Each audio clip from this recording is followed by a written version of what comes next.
Assalamualaikum warahmatullahi wabarakatuh. Pada kesempatan kali ini, kami akan mempresentasikan tentang machine learning dengan menggunakan modul Skylern di Google Colab. Di sini kami mengambil dataset dari Kaggle, yaitu dengan datasetnya PMI dataset.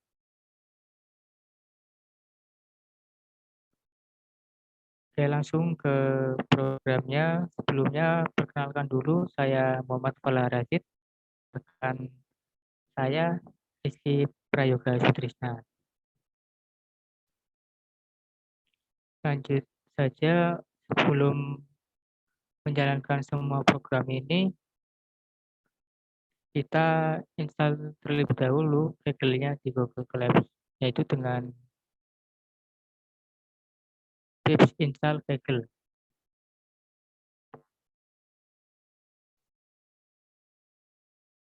Selanjutnya, program ini digunakan untuk memberitahu bahwa kita sudah login dengan Kaggle di Google Colab, yaitu dengan mendownload file berbentuk .json dan diupload. Cara downloadnya yaitu di bagian profile Kaggle-nya di bagian account, lalu create new IP token. Setelah terdownload, karena ini sudah didownload, kembali lagi ke Google Colab, kita jalankan, pilih file Kaggle, open. Jika sudah berhasil, maka kita lanjut, yaitu mendownload datasetnya.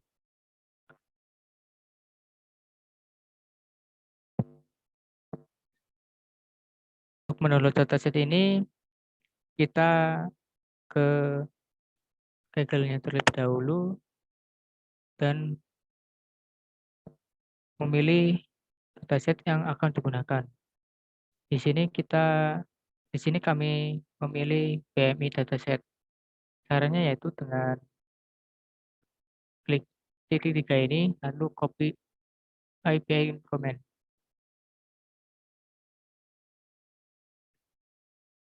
Karena sudah di-download, kita kembali lagi, kita running. Ya, sudah di-download dan file tersebut berbentuk .zip.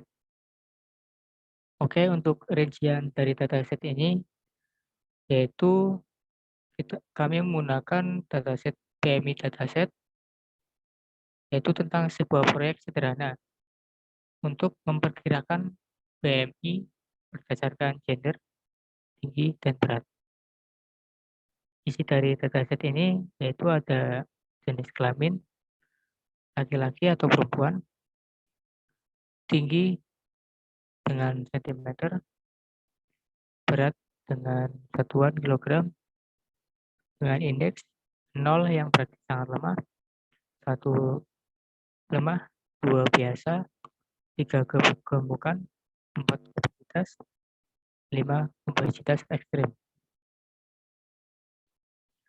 Lanjut, karena tadi datasetnya berbentuk zip, maka kita unzip terlebih dahulu dengan perintah tanda seru unzip, lalu file ini di copy. Karena ini sudah di copy, maka kita running.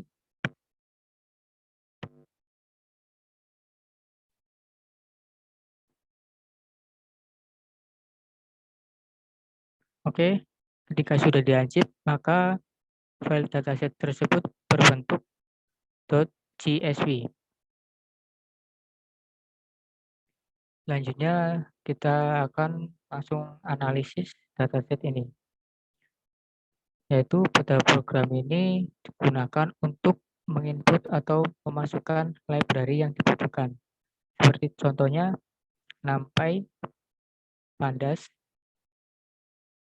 dan di sini juga untuk menginstal library yang kita butuhkan, seperti Current Linear Model, Matplotlib, dan lain-lain. Oke, lanjut. Program ini digunakan untuk membaca data file CSV yang sudah ada, yaitu dengan menggunakan data sampai dengan pd.write.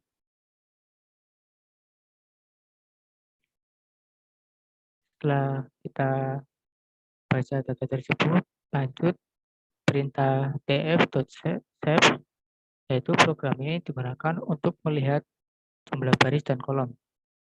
Dapatkan hasilnya terdapat 500 baris dan 4 kolom. Lanjut program df.hide. Program ini digunakan untuk menampilkan atau mengecek dataset untuk 5 data teratas. Dapat dilihat di sini seperti contohnya gender dengan male dengan tingginya 174, beratnya 96, dan indeks 4. 4 yang artinya obesitas. Lanjut df.info. df.info ini digunakan untuk memberikan info dataset tersebut dengan lengkap, dengan range dari indeks, jumlah kolom beserta informasi tiap kolom untuk full data dan tipe data, dan jumlah total penggunaan memori pada tiap kolom dalam bentuk satuan byte.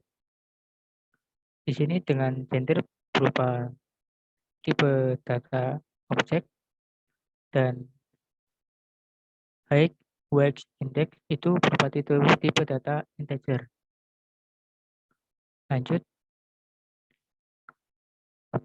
program df.core, yaitu digunakan untuk menemukan korelasi berpasangan dari semua kolom dalam kerangka data korelasi variabel baris dengan variabel kolom adalah nilai sel.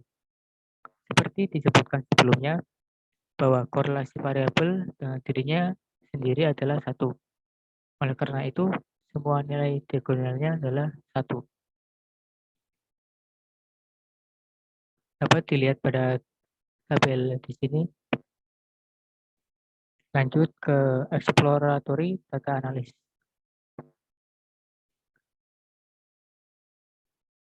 Program ini digunakan untuk mengetahui atau mengakses data seberapa banyak jumlah dari indeks, yaitu dengan menggunakan df index.value_const.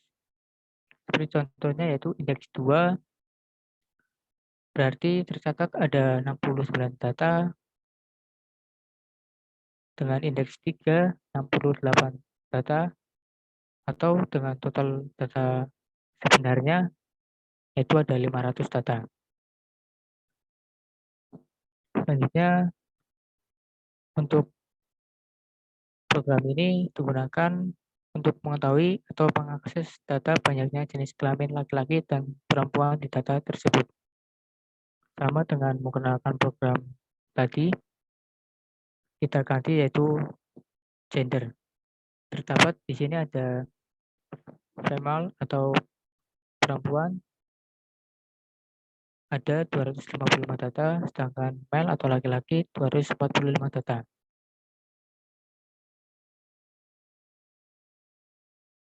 Lanjut di sini yaitu analis indeks berdasarkan gender, tinggi, dan beratnya, yaitu menggunakan program pd.pivotable.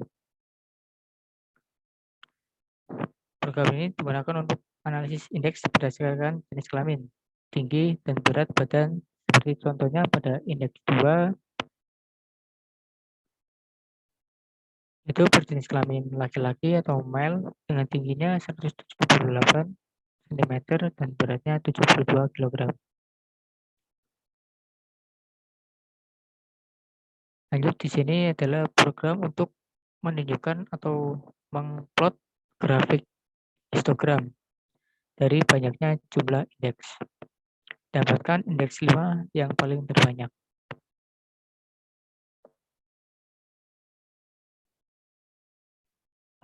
Nah, yang berikutnya ini selanjutnya programnya itu PLT, figure fixed size sama dengan 5,5.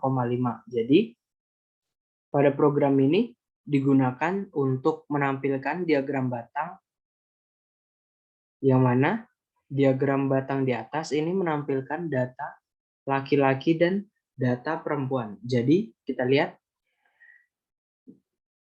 data yang berwarna biru yaitu data laki-laki dan warna oranye yaitu data perempuan.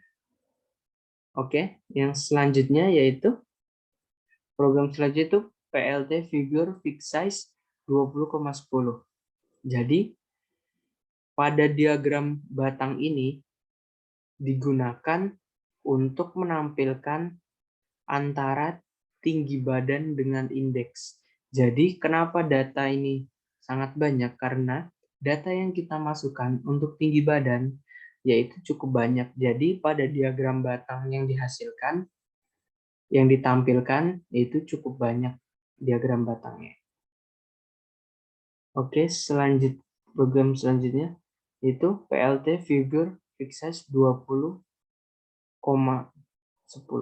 Jadi pada program ini digunakan untuk menampilkan data diagram batang antara berat badan. Jadi pada diagram ini digunakan untuk kita menampilkan hasil dari berat badan dengan indeks. Oke, yang selanjutnya itu preprocessing. Yang program pertama yaitu from children processing import label encoder. Jadi ini digunakan untuk melakukan import library. Nah, yang berikutnya itu LE atau label encoder. Ini digunakan untuk mengubah data bertipe string menjadi numerik, yaitu pada kolom gender. Yang berikutnya yaitu df.describe, di mana pada program ini digunakan untuk menunjukkan rangkuman statistik dari semua data yang kemudian dibuat menjadi tabel seperti di atas dan isinya yaitu seperti count, mean, min, max, standar deviasi dan lain-lain. Dan hasil tabelnya seperti pada tabel di atas. Oke, yang berikutnya yaitu model building. Jadi pada program yang pertama ini yaitu df.drop ini digunakan untuk menghapus label tertentu dari baris atau kolom. Oke, next. Berikutnya yaitu extrain, extest. Jadi pada extrain ini digunakan untuk menampung data source yang akan dilatih. Dan extest digunakan untuk menampung data target yang akan dilatih.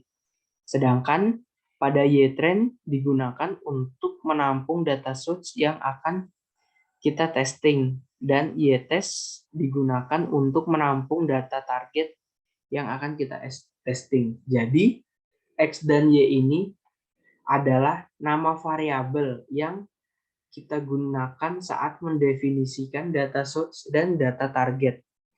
Parameter test size digunakan untuk mendefinisikan ukuran data testing. Dalam contoh di atas, yaitu test size sama dengan 0,15.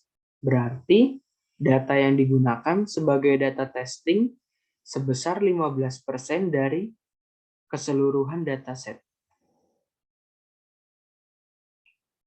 Nah, program yang berikutnya itu digunakan untuk mengimport atau menginstal library yang dibutuhkan untuk menampilkan random forest classifier, Bayesian classifier, decision tree classifier, neighbor classifier, dan Gaussian NB. Program yang berikutnya yaitu tree sama dengan decision tree classifier, RF random forest classifier, bagging classifier, neighbor, K neighbor classifier, GNB, Gaussian NB. Jadi digunakan untuk menginput sebuah program yang sebelumnya sudah di-port atau diinstal sebelumnya. Jadi nantinya pada program selanjutnya akan menghasilkan sebuah nilai. Nah, yang berikutnya yaitu model. Jadi program ini digunakan untuk menjalankan program sebelumnya yang mana nantinya pada program selanjutnya agar bisa berjalan dan dapat menampilkan hasil atau nilai yang didapatkan.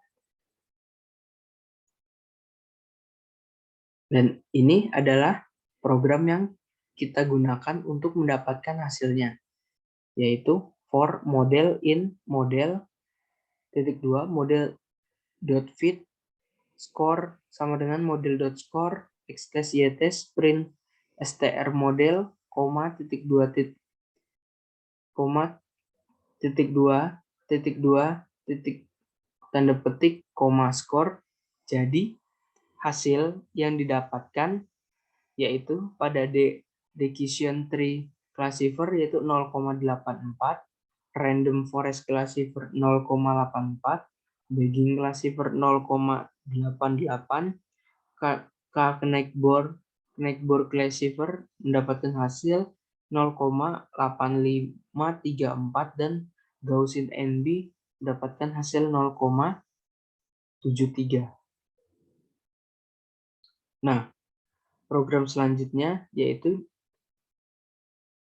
didapatkan dengan menggunakan neighbor classifier memiliki skor yang lebih baik dengan tingkat keakuratannya kurang lebih yaitu 0,8534%.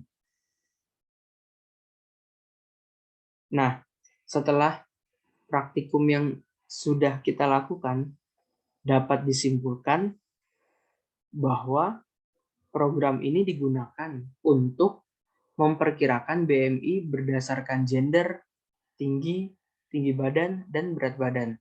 Dan dari program ini yang sudah kita jalankan, yang pertama kita lakukan yaitu kita mengecek dari dataset untuk 5 teratas. Jadi di sini datasetnya akan kita cek terlebih dahulu. Nah, dalam proses membuat model dengan beberapa model seperti tadi, random forest classifier, bagging classifier, decision tree classifier, neighbor classifier, dan Gaussian NB, didapatkan tingkat akurasinya lebih baik dengan menggunakan neighbor, yaitu sebesar kurang lebih 85%.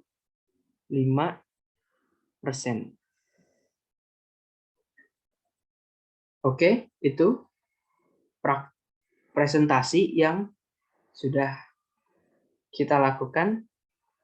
Sekian video dari kami.